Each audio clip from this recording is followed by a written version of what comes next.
Hello बच्चों, कैसे सभी की सभी। उम्मीद करता हूँ सब घर पे एकदम बढ़िया होंगे। तो आज हम पार्ट 2 लेकर आ चुके हैं रिप्रोडक्शन चैप्टर का, जिसमें हम ए सेक्सुअल रिप्रोडक्शन पर बात करेंगे। तो यार समय बर्बाद नहीं करते, जल्दी जल्दी से पढ़ाई को स्टार्ट करते हैं।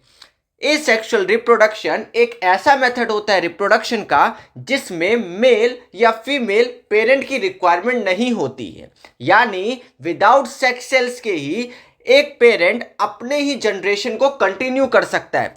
कुछ इसी तरीके के रिप्रोड्यूस होने वाले फंक्शन को हम ए सेक्सुअल रिप्रोडक्शन कहते हैं, यानी the production of new organism from a single parent, यानी यहां दो पेरेंट की रिक्वायरमेंट नहीं होती है, without involvement of sex cells, यानी जब दो पेरेंट की रिक्वायरमेंट ही नहीं है तो सेक्स सेल्स की जरूरत नहीं है। और इसी तरीके के मेथड ऑफ रिप्रोडक्शन को एसेक्सुअल रिप्रोडक्शन कहा जाता है। यार ये एसेक्सुअल रिप्रोडक्शन 6 तरीके से होते हैं।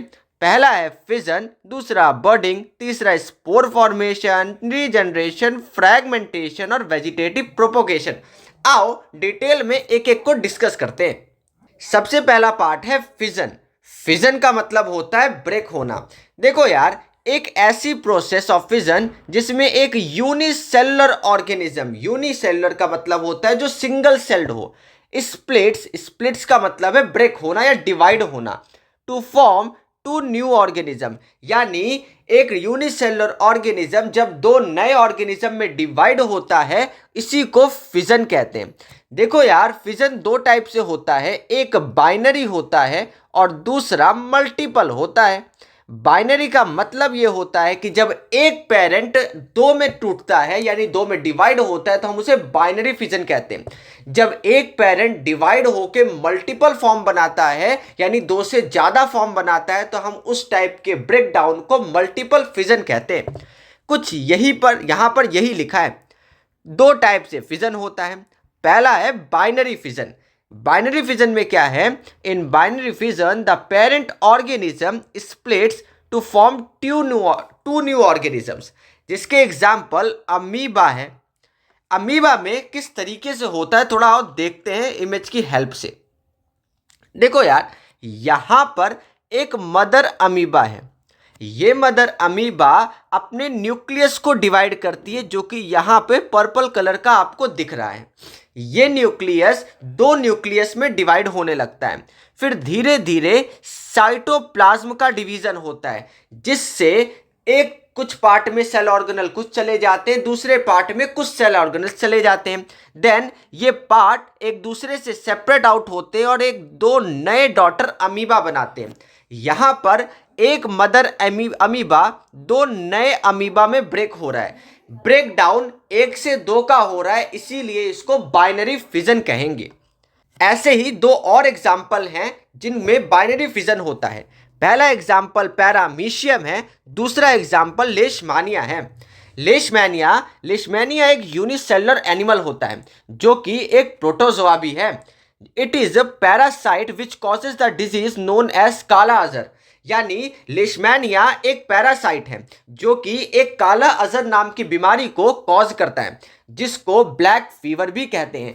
इसमें नॉर्मली बुखार होता है, भूख कम लगती है, डार्क हो जाती है थोड़ी सी स्किन, यानी ये कुछ सिम्टम्स होते हैं काला अजर के। काला अजर इज ऑल्सो नोन एज लेशमैनियासिस, यानी इसको इस नाम से भी जाना जाता है। आपको ये नॉलेज में सिर्फ रखना है।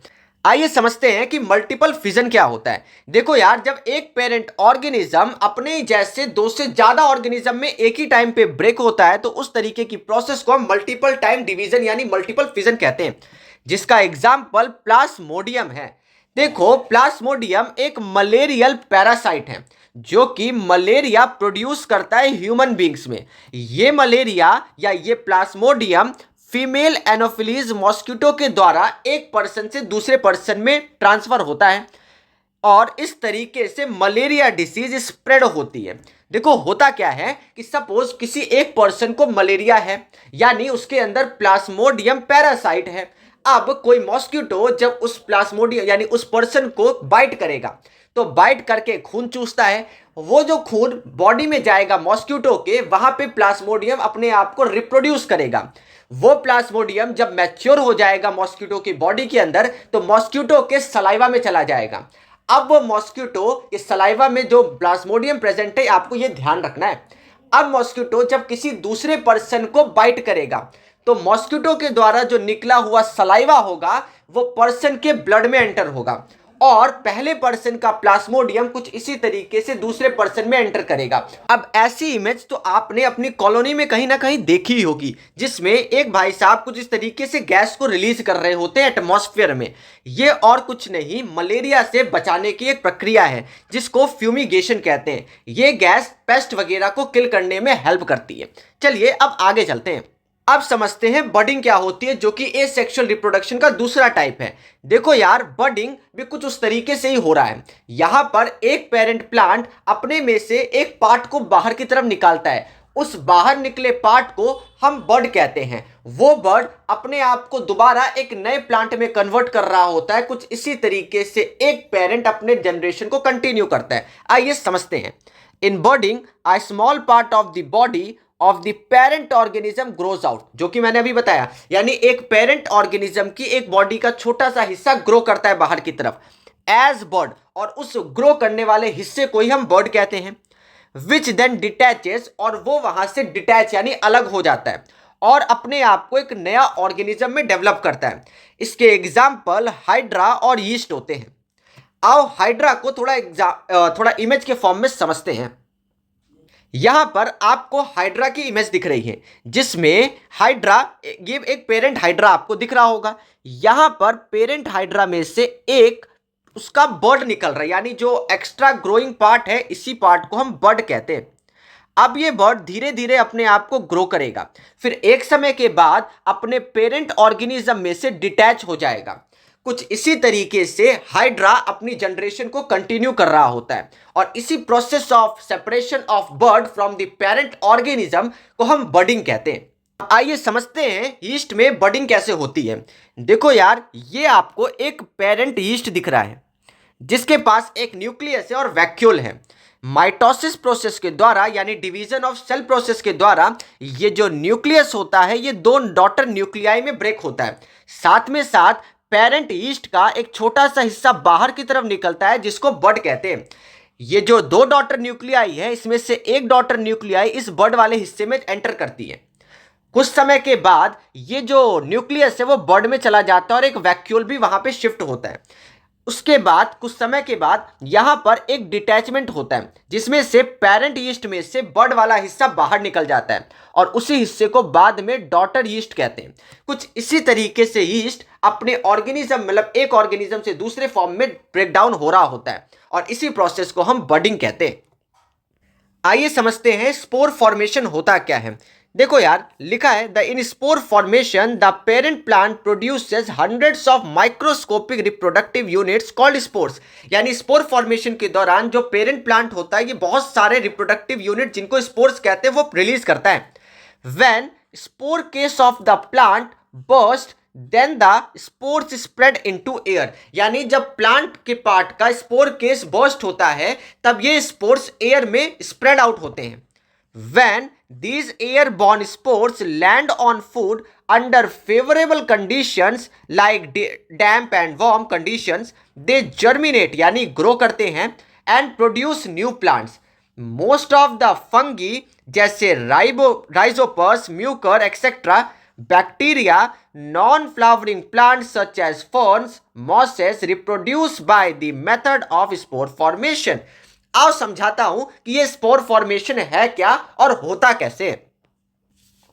आपने घरों में ब्रेड का कुछ ऐसा हुलिया होता हुआ तो देखा ही होगा। अब इस हुलिये के पीछे का कारण क्या है मैं आपको इस वीडियो में समझाता हूं। देखो यार, अभी हमने पढ़ा कि एक पेरेंट प्लांट जब अपने स्पोर केस को बर्स्ट करता है तो स्पोर्स को एयर में भेज देता है। ये और कुछ नहीं है, फर्न्स हैं। यानी फर्न्स कुछ ऐसे प्लांट्स होते हैं जो स्पोर्स को स्प्रेड करते हैं एयर में। जब ये स्पोर्स एयर में घूम रहे होते हैं ना, तो वहां पर जब भी इनको कोई फूड मिल जाता है, यानी जैसे ये स्पोर्स किसी फूड पर जाके चिपकते हैं तो वहां से न्यूट्रिशन ऑब्टेन करेंगे। अब ये फूड उनको न्यूट्रिशन प्रोवाइड कर रहा है तो ये अपना घर समझ लेते हैं उसको।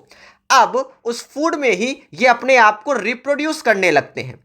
अब कुछ इसी तरीके से एक हरापन थोड़ा सा हरा होता है और हरा थोड़ा हरा होगा, धीरे धीरे पूरा ब्रेड ग्रीन हो जाता है। हम बोलते हैं कि पूरे ब्रेड में फंगस लग गया है। फंगस का जो टाइप ब्रेड के ऊपर लगता है उसे हम राइजोपस कहते हैं। ये आपको ध्यान रखना है।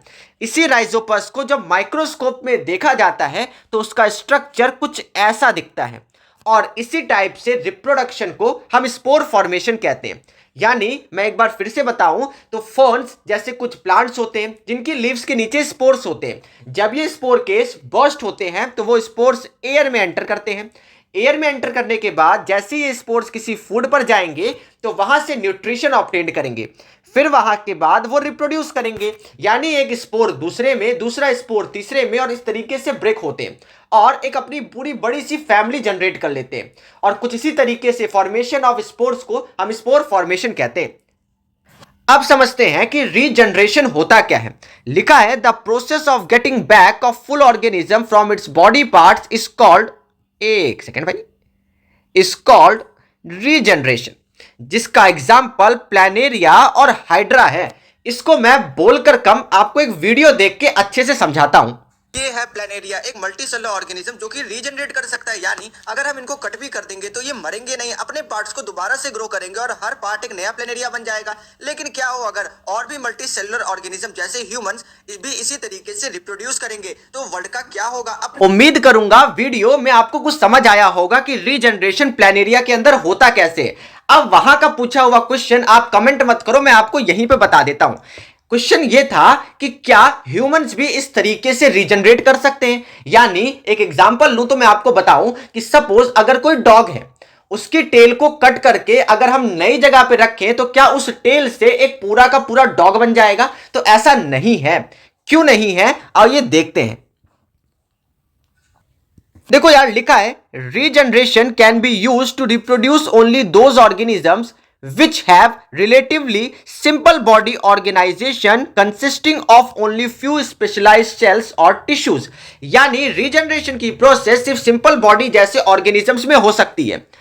In complex multicellular organism specialised cells make up tissues. यानी जो कॉम्प्लेक्स मल्टीसेलुलर ऑर्गेनिज्म होते हैं जैसे इंसान वगैरह, यहां पर बहुत सारे सेल मिलके एक टिश्यू बनाते हैं और बहुत सारे टिश्यू मिलके, एक सेकेंड, बहुत सारे टिश्यू मिलके एक ऑर्गन बनाते हैं।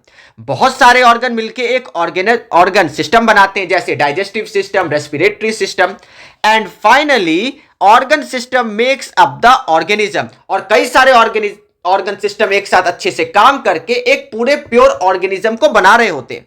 Since complex multicellular organisms have very high degree of organization in their body, they cannot be reproduced from their cut body parts by the process of regeneration।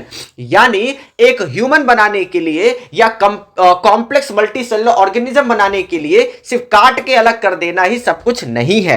तो इसीलिए रीजनरेशन ह्यूमंस वगैरह में possible नहीं है। आइए समझते हैं कि फ्रैगमेंटेशन क्या होता है। लिखा है the breaking up of the body of a simple multicellular organism into one और मोर पीसेस ऑन मैच्योरिंग। अच्छा, यहां वन लिखा ही नहीं है, यहां लिख लो भाई। वन और more pieces on maturing, each of which subsequently grows to form a complete new organisms is called fragmentation। क्या अगर आपको इंग्लिश ढंग से पढ़ पाए हो तो क्या ये सिमिलर फिजन की तरह नहीं साउंड कर रहा है? यानी फ्रैगमेंटेशन में भी एक ऑर्गेनिज्म यानी एक पेरेंट ऑर्गेनिज्म अपने ही जैसे 2-3 ऑर्गेनिज्म में ब्रेक हो रहा है, फिजन में भी 2-3 ऑर्गेनिज्म में एक पेरेंट ब्रेक होता है और अपनी जनरेशन को कंटिन्यू करता है। तो फिर फ्रैगमेंटेशन और फिजन में अंतर क्या है? सबसे बड़ा अंतर यह है कि फिजन वाली प्रोसेस सिर्फ यूनिसेलुलर ऑर्गेनिज्म में होती है और मल्टीसेलुलर ऑर्गेनिज्म में फ्रैगमेंटेशन प्रोसेस होती है। यह सबसे मेजर डिफरेंस है, याद रहेगी बात। अब एग्जांपल समझते हैं, जैसे स्पाइरोगायरा और सी एनोमोन्स। यानी स्पाइरोगायरा एक एग्जांपल है फ्रैगमेंटेशन प्रोसेस का, जिसमें स्पाइरोगायरा और कुछ नहीं, एक टाइप ऑफ एल्गी होती है। ये एल्गी अपने ही पार्ट्स में ब्रेक होती है। जिन पार्ट्स में एल्गी ब्रेक होती है उन्हें हम फ्रैगमेंट कहते हैं। ये फ्रैगमेंट्स अपने आप को दोबारा से पूरा का पूरा एक नए स्पाइरोगायरा में कन्वर्ट करते हैं और कुछ इसी तरीके से रिप्रोड्यूस होने की प्रोसेस को हम फ्रैगमेंटेशन कहते हैं। आइए अब लास्ट टाइप वेजिटेटिव प्रोपोगेशन क्या होता है उसको थोड़ा डिस्कस करते हैं। लिखा है in vegetative propagation new plant are obtained from the parts of old plant without the help of any reproductive organs. देखो यार, घरों में आपने अपनी मम्मियों को देखा होगा, मम्मी एक घर का रोज प्लांट लेकर आती हैं और अपने घर में लगाती हैं। यानी एक घर से किसी भी रोज प्लांट की एक डंडी या टहनी को लेकर आ जाएंगी और जाकर अपने गार्डन में गाड़ देंगी।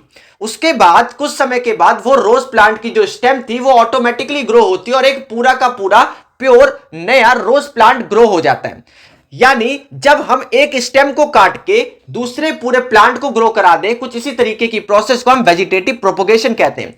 आपने कभी आलू को बोते हुए देखा है? देखो यार, घर में जो आप आलू यूज करते हो, अगर आप उसको सिंपली कट कर दो, यानी आलू के 2 या 3 हिस्से कर दीजिए।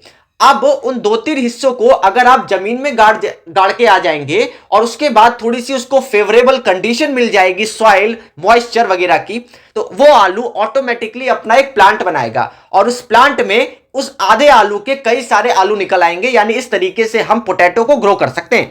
यानी वेजिटेटिव प्रोपोगेशन का एक एग्जांपल है ब्रायोफाइलम, दूसरा एग्जांपल है मनी प्लांट और तीसरा एग्जांपल है पोटैटो। आइए समझते हैं कि ब्रायोफाइलम में कैसे रिप्रोडक्शन हो रहा होता है। देखो यार, the leaves of Bryophyllum plant have special type of birds. यानी बर्ड्स क्या है, जब एक प्लांट में से छोटा सा हिस्सा बाहर निकलता है उसे हम बर्ड कहते हैं। इन देयर मार्जिन्स, यानी यहां पर जो आपको चीज दिख रही होगी, ये लीव्स के छोटे छोटे मतलब लीव्स के मार्जिन यानी कोनों में से छोटे छोटे बर्ड्स निकल रहे हैं। These birds may gate detach from the leaves, यानी ये बर्ड्स कुछ समय के बाद डिटैच हो जाते हैं लीव से, fall to the ground and then grow to produce new bryophyllum. एक सेकंड, ये क्या स्पेलिंग लिख दी, न्यू ब्रायोफाइलम प्लांट। कुछ इसी तरीके से ब्रायोफाइलम अपनी जनरेशन को, मतलब अपने एक प्लांट को दूसरे में कन्वर्ट कर रहा होता है। जब आप आलू को, मतलब कि जब आपने आलू को जमीन के अंदर डाल दिया तो आलू अपने में से छोटा सा ये हिस्सा बाहर निकालता है जिसको बर्ड कहते हैं। ये बर्ड धीरे धीरे ग्रो करता है और अपने को एक प्लांट के फॉर्म में कन्वर्ट कर रहा होता है और इसी तरीके से आलू बनाने की प्रोसेस को हम भैया वेजिटेटिव प्रोपोगेशन कहते हैं। अब लास्ट टॉपिक पे चलते हैं। लिखा है do organism create exact copies of themselves in asexual reproduction. यानी आपसे पूछ रहे हैं क्या एग्जैक्ट कॉपी एसेक्सुअल रिप्रोडक्शन में बनती है? तो ऐसा नहीं है। यानी हम ये बोल सकते हैं सिमिलर कॉपीज बनती हैं, यानी वो लोग सिमिलर दिखते हैं, लेकिन अगर हम बोले कि कंप्लीटली सेम होता है तो ये बात कहना गलत है। क्यों गलत है, आइए मैं आपको आगे समझाता हूं। देखो यार, the replication of DNA in the cell is done by certain biochemical reactions which synthesize more of genetic material. यानी जब रिप्लिकेशन यानी कॉपी होता है डीएनए किसी सेल के अंदर, तो बहुत सी केमिकल रिएक्शंस हो रही होती हैं जो कि बहुत सारा जेनेटिक मटेरियल बनाती हैं। No biochemical reaction can reproduce 100% same result. यानी कोई भी ऐसी रिएक्शन नहीं है जो कि एक डीएनए को सेम टू सेम दूसरे डीएनए में कन्वर्ट कर सके। So when DNA already present in the nucleus of the parent cell is replicated यानी copied by making more DNA at the same time, asexual reproduction, then slight variation come in the two copies formed। यानी जब DNA कॉपिंग asexual reproduction में होती है तो 100% same तो नहीं कह सकते, लेकिन हाँ लगभग सिमिलर कॉपीज निकलती हैं। Due to this, the two DNA molecules formed by replication will be similar but may not be exactly identical। Exactly identical का यही मतलब है कि same to same copy नहीं होगी to the original DNA। This slight variation यानी ये हल्का हल्का जो वेरिएशन हो रहा होता है डीएनए रिप्लिकेशन के वजह से will lead to variation in the offsprings produced। यानी जो मैंने बोला सिमिलर कैरेक्टर्स आते हैं, सेम टू सेम नहीं आ जाएगा, उसकी कॉपी सेम नहीं होगी, वो यही कारण है। छोटा सा टॉपिक है कि इंपॉर्टेंस क्या है वेरिएशन की। It helps the species of various organisms to survive and flourish even in adverse environment। यानी जब वेरिएशन होती है तो बहुत से चेंजेस आते हैं जो कि स्पीसीज को अलग अलग एनवायरमेंट में सरवाइव करने में हेल्प करते हैं। अब समझते हैं क्लोन्स क्या है। देखो यार, जब नया ऑर्गेनिज्म प्रोड्यूस होता है पेरेंट ऑर्गेनिज्म से थ्रू एसेक्सुअल रिप्रोडक्शन में, तो उसी न्यू ऑर्गेनिज्म को ना हम क्लोन्स कहते हैं, ये आपको बोला गया है। लास्टली समझ लेते हैं एसेक्सुअल और सेक्सुअल रिप्रोडक्शन में अंतर क्या था। सबसे बड़ा अंतर तो यह है कि सेक्सुअल रिप्रोडक्शन में सिर्फ एक पेरेंट की रिक्वायरमेंट होती है। एसेक्सुअल रिप्रोडक्शन में हमें दो पेरेंट की रिक्वायरमेंट है, जिसमें से एक हमारा मेल होना चाहिए और दूसरा फीमेल, और दोनों के सेक्स सेल जब कंबाइन करेंगे तब ही सेक्सुअल रिप्रोडक्शन कहलाएगा। एसेक्सुअल रिप्रोडक्शन में कोई गेमेट नहीं बनता है, यानी कोई सेक्स सेल्स कंबाइन नहीं होते हैं। सेक्सुअल रिप्रोडक्शन में गेमेट्स का फॉर्मेशन होता है। यहां पर यह माइटोसिस पे डिपेंड है। माइटोसिस का मतलब है सिंपली एक सेल का 2 सेल से 3 सेल 4 सेल में कन्वर्ट होना या डिवाइड होना। यहां पर सेक्सुअल रिप्रोडक्शन मियोसिस पे डिपेंडेंट होता है। ऑफस्प्रिंग्स आइडेंटिकल टू पेरेंट, यानी एग्जैक्टली सेम तो नहीं लेकिन हल्के हल्के सेम होते हैं पेरेंट के। लेकिन सेक्सुअल रिप्रोडक्शन में आइडेंटिकल ऑफस्प्रिंग्स नहीं आते हैं, क्योंकि यहां पर सेम डीएनए की कॉपिंग नहीं हो रही होती है।